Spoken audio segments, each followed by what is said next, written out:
mars 1986. Le corps calciné de George Mott est retrouvé dans son appartement du nord de l'État de New York. Si la maison est restée intacte, la victime, elle, a été réduite en cendres, comme si elle avait brûlé de l'intérieur.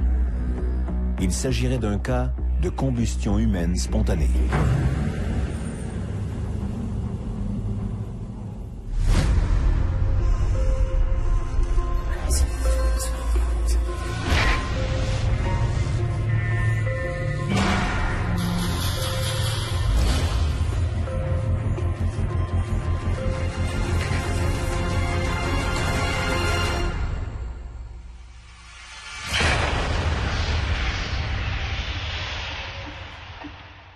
En 1853, l'auteur anglais Charles Dickens publie Bleak House.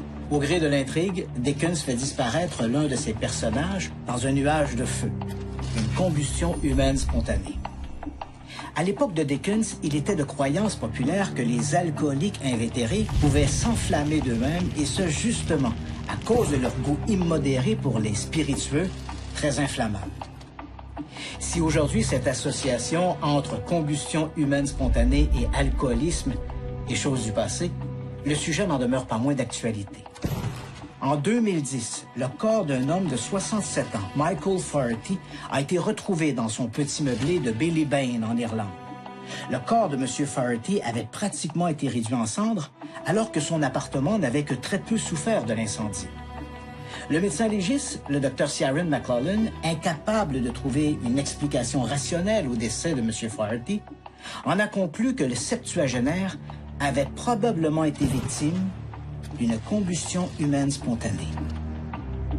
Aujourd'hui, je vous propose une exploration au sein de l'un des phénomènes les plus controversés de l'histoire du paranormal, la combustion humaine spontanée.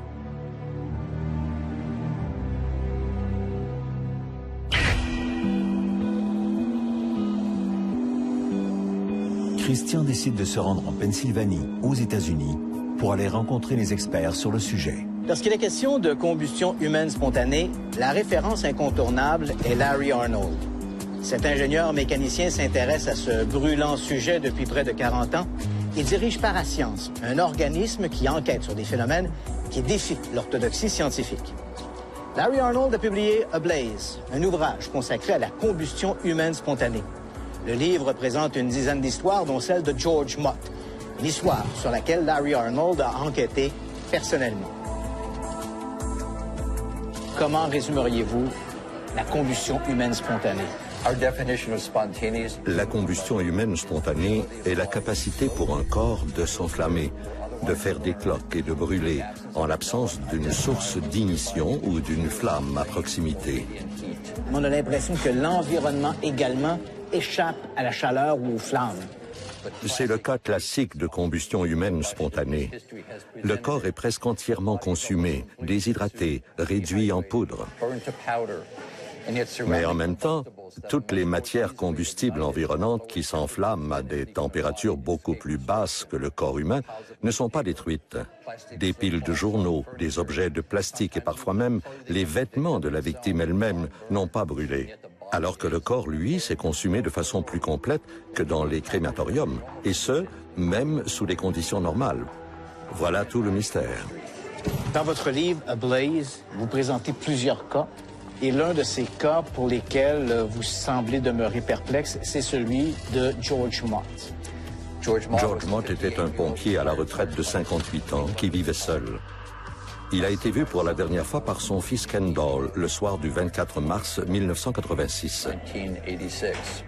2 jours plus tard, la sœur de Kendall s'inquiétait parce qu'elle n'avait pas entendu parler de son père George. Alors Kendall s'est dit « Je vais aller vérifier ce qui se passe pour m'assurer que tout va bien ». Il est arrivé à la maison et a réalisé que les fenêtres semblaient noircies. Kendall est entré chez son père. Il a vu que quelque chose n'allait pas, quelque chose dans le coin de la chambre. Il était tendu et apeuré. Il a compris que quelque chose était peut-être arrivé à son père. Mott était très prudent avec le feu parce qu'il en connaissait les dangers, ayant été pompier volontaire durant plusieurs années. Or, on ignore comment il a pu se consumer dans son lit. à travers les vieilles planches, les 2 par 8 qui supportaient le lit et même l'espace en dessous. Tout ce que les premiers répondants ont trouvé sur le lit, c'est la moitié inférieure de sa jambe droite. Le reste de M. Mott s'est pulvérisé, de la poussière sèche. Il a fallu sortir les cendres à la pelle. George Mott pesait environ 180 livres. Tout ce qu'on a pu sortir de sa maison 2 jours plus tard, c'est environ 2,5 livres de cendres, une jambe et un squelette rétréci. Étrangement, le feu n'a pas dépassé les limites du lit. Au bout du matelas, de la literie et les 2 pantoufles de M. Mott ont même été retrouvées intactes.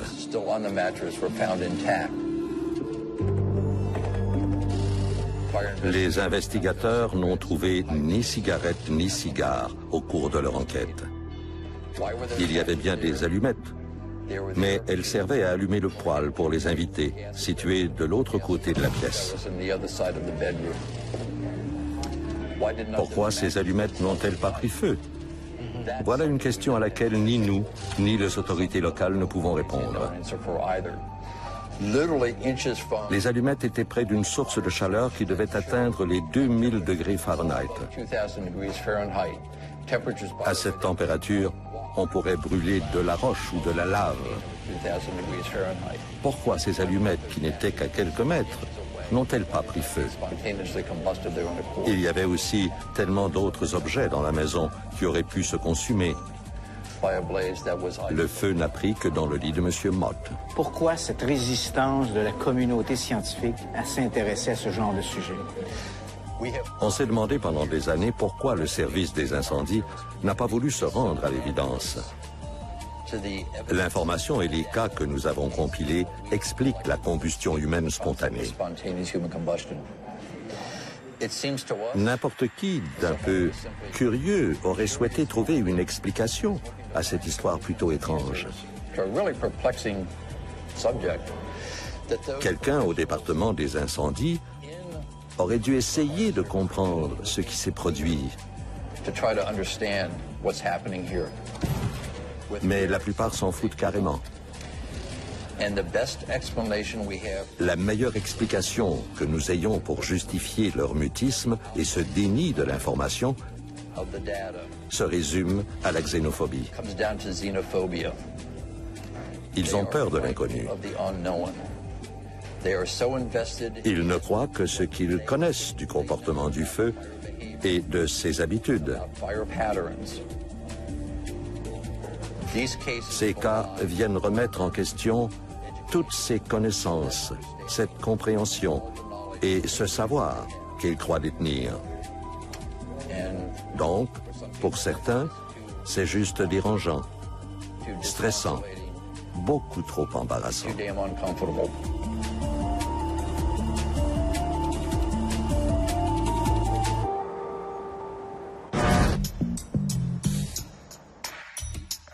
Notre enquêteur veut vérifier l'opinion qu'ont certains experts de la combustion spontanée pour expliquer le phénomène plus en profondeur. L'une des hypothèses les plus populaires pour expliquer le phénomène de la combustion humaine spontanée est l'effet mèche ou l'effet bougie. Dans ce scénario, les vêtements et le corps formeraient une espèce de bougie inversée. Les habits seraient la mèche et le corps, avec ses tissus graisseux, formerait le combustible. Hypothèse d'ailleurs endossée par le Bureau des enquêtes fédérales aux États-Unis, une source d'allumage, une cigarette ou un radiateur placé à proximité mettrait le feu aux vêtements. Dans un environnement mal aéré, les flammes seraient circonscrites dans un lieu limité et pourraient perdurer pendant des heures, réduisant le corps en cendres.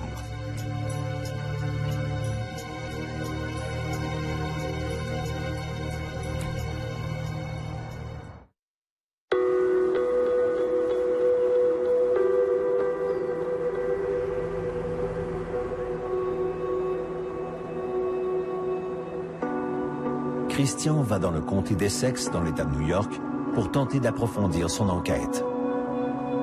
Dans le cas de George Mott, l'enquête sur ce décès pour le moins singulier a été confiée au service des incendies d'Essex County dans le nord de l'État de New York. Don Jaquish dirige aujourd'hui ce service. Le cas de George Mott date, je crois, de 1986. Ça s'est passé dans la ville de Crown Point. L'équipe d'investigation des incendies d'Essex a enquêté sur cet incendie. George Mott a été trouvé dans son lit, complètement consumé, à l'exception d'une très petite partie de son corps.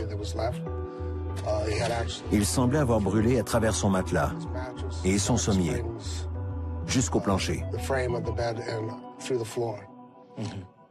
Cependant, le reste des lieux n'avait pas vraiment été endommagé par le feu, mais plutôt par la suie, beaucoup de suie.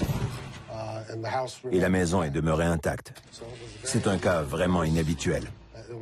On a conclu à un cas de combustion humaine spontanée.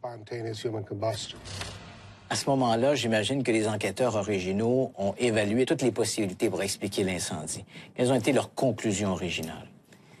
L'un d'entre nous a émis cette hypothèse de combustion humaine spontanée. Plusieurs agences, incluant le département d'investigation de la police de New York et d'autres enquêteurs de notre unité d'investigation, ont pu trouver le point d'origine du feu. Cependant, ils n'ont pu retracer la source d'ignition, autrement dit, ce qui a mis le feu au lit. Nous n'avons pu déterminer pourquoi le corps de George Mott était brûlé à ce point, parce que nous n'avions jamais rien vu de pareil auparavant. Est-il possible que George Mott ait été victime de l'effet chandelle ou l'effet bougie? L'effet bougie, c'est... En fait, il y a beaucoup de tissu adipeux dans le corps humain. Si un corps prend feu sur un matelas, comme dans le cas de l'effet bougie, le matelas devient la mèche et le corps la cire. Si la pièce est faible en oxygène, le corps va brûler comme une chandelle, grâce au matelas qui sert ni plus ni moins de mèche. C'est sans doute la meilleure explication pour ces cas où des gens ont été retrouvés dans un tel état. Pensez-vous que George Mott a pu être victime d'une combustion humaine spontanée? Je n'écarte pas la combustion humaine spontanée. Je suis plutôt sceptique. C'est dommage que ce ne soit pas arrivé à notre époque, parce que nous aurions plus de ressources pour expliquer ce qui est vraiment arrivé. Je ne dis pas que ça ne s'est pas produit. Je ne peux pas l'exclure. Mais les conditions qui prouveraient le contraire sont très minces, comme par exemple le parfait taux d'oxygène, pas d'embrasement spontané, pas de retour de flamme ou de fenêtre brisée. Alors oui, c'est très inhabituel. C'est un feu anormal et les conditions dans lesquelles le corps a été trouvé le sont aussi. Est-ce que le feu qui a brûlé George Mott a réagi de la manière dont un incendie ou des flammes vont se développer dans un environnement relativement clos? La plupart des corps brûlent à partir de l'extérieur. Le corps de George a brûlé comme si le feu avait pris de l'intérieur vers l'extérieur. Alors il ne montre pas les signes habituels d'un corps brûlé. OK. Et avez-vous déjà rencontré un cas semblable à celui de George Mott? Non. C'est le seul cas que j'ai vu où presque 80% du corps était réduit en cendres. 30 ans plus tard, on est toujours au milieu d'un mystère. Tout à fait.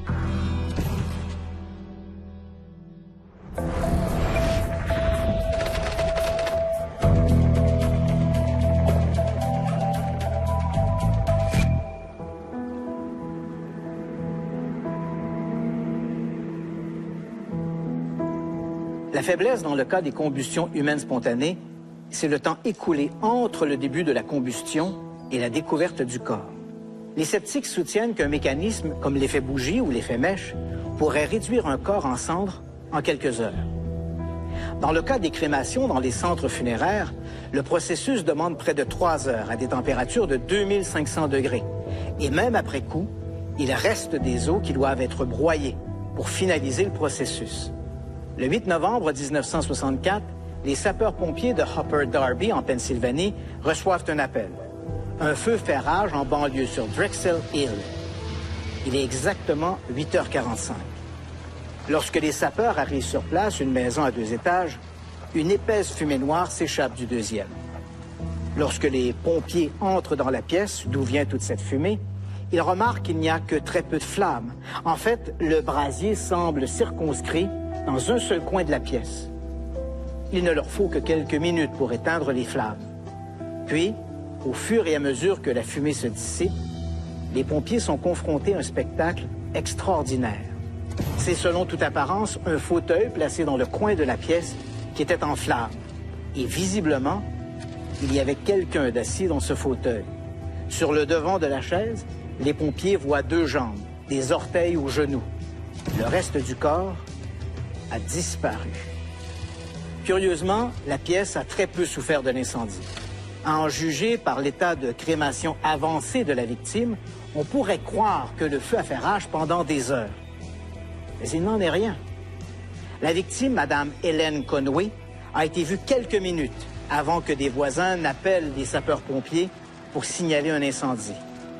Cela signifie que Mme Conway a brûlé de cette manière en moins de 30 minutes. Même en envisageant un processus comme l'effet bougie, comment expliquer qu'Helen Conway ait pu brûler aussi rapidement? Quelque chose d'autre a dû se produire pour expliquer la mort étrange de cette pauvre femme.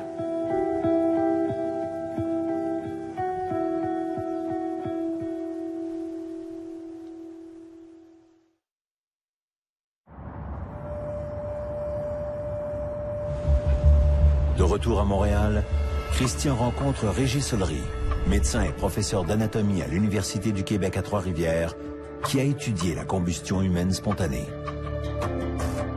Si je le savais réellement, j'aurais écrit un livre complet là-dessus. Ça peut être, d'une part, ce que la science dit toujours, c'est le weak effect, c'est-à-dire l'effet mèche. Et la plupart des gens disent, en science, ben voilà, on a compris, ça explique ça. Moi, je suis pas du tout convaincu par cette explication.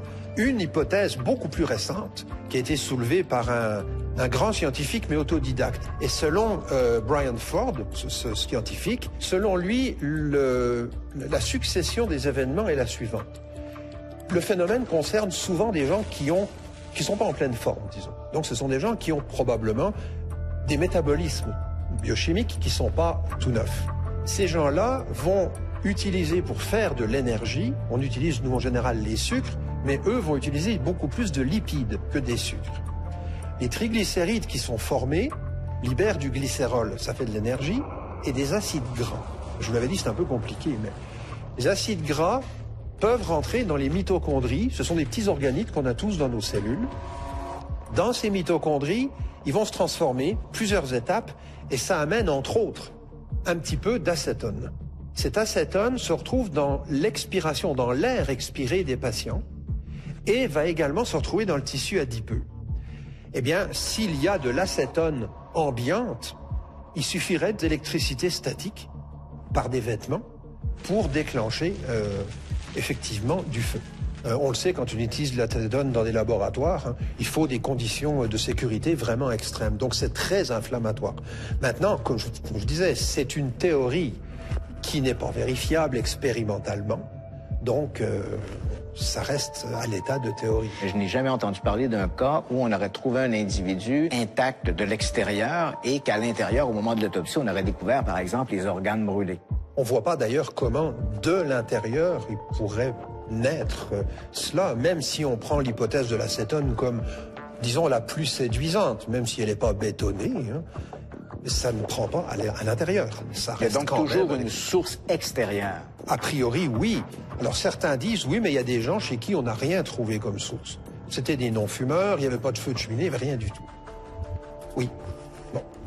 Pourquoi, si ça se produit chez des êtres vivants, pourquoi n'a-t-on pas documenté des cas de combustion animale spontanée? C'est vrai qu'il n'y a pas de cas connus de ce phénomène chez l'animal. Il y a une explication qui est tout à fait logique. Un animal ne s'allume pas une cigarette avec un briquet, etc. Mais je crois que si on remonte un peu plus en avant dans l'histoire, c'est une explication qui serait plus l'humain est différent de tout le reste. Et d'ailleurs, on sait que c'est un phénomène, la combustion humaine dite spontanée, qui a été considéré comme une punition divine initialement. Et on ne punit pas un animal sous prétexte qu'il est alcoolique. Alors je pense qu'il y avait, d'ailleurs on appelait ça le catacausus ebriosus, hein, qui fait mention de l'ébriété. Alors évidemment, ces hypothèses-là n'existent plus, mais je pense que ça aussi a un lien avec ça. Cette punition, entre guillemets, divine, ne peut évidemment concerner que l'espèce humaine. Et c'est vrai que dans le cas des combustions humaines spontanées, la reproductibilité de l'expérience est excessivement difficile. Oui, parce qu'on ne sait pas quel est le point de départ. Donc, est-ce qu'on va utiliser une substance pour accélérer ou pas? On ne sait pas quel est le point de départ.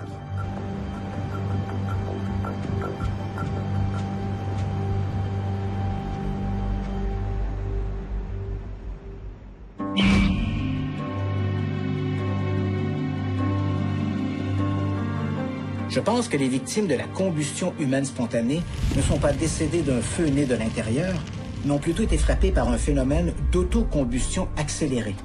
C'est-à-dire qu'elles ont été victimes d'une source d'allumage extérieure, comme une cigarette ou une cuisinière placée à proximité, mais que leur corps a brûlé à une vitesse inhabituelle.